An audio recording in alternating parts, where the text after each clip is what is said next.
Before you know it, temperatures are going to be cooling down and it'll be time to turn on the heat in your house. We've got Paul Grimm from 1 Hour Heating and Air Conditioning here to give us some tips on how to prepare your HVAC system. It's good to see you. Thanks for coming in. Thank you. One thing I noticed here, the biggest box we have, the filter. Tell us why it's so important to change this and make sure it's working. Yeah, so airflow is very essential on a heating and cooling system.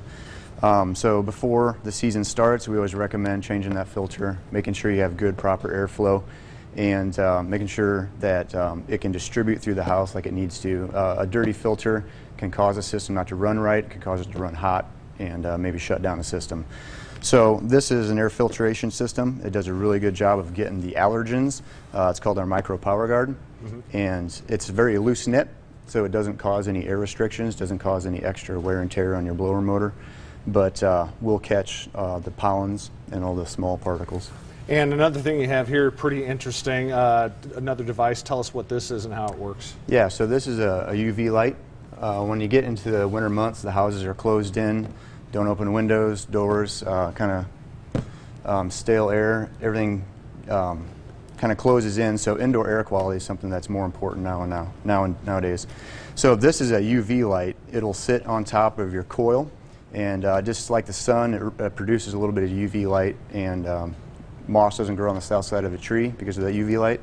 So this shines down on the coil. Any kind of growth or anything that could happen in the coil, this will kill that, keep that coil clean, and keep that indoor air quality good. What are some other things people can do to get ready and maybe help maintain their HVAC system throughout the year?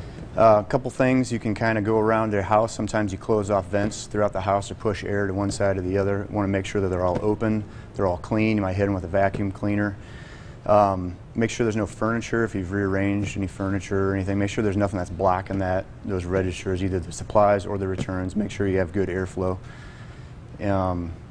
We like to recommend changing the batteries in the thermostat. If you have batteries, make sure that it doesn't shut down during the season.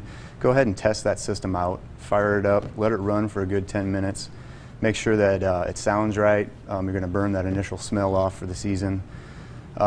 Make sure that it's just running properly. You don't want to have any emergency situations where it doesn't fire up. Yeah, and you want to check that before it's freezing outside. Correct. All right. Yeah. Well, we appreciate all the tips, and we're going to have all this information up on our website, which is ciproud.com. Paul, thanks for coming in. Thank you.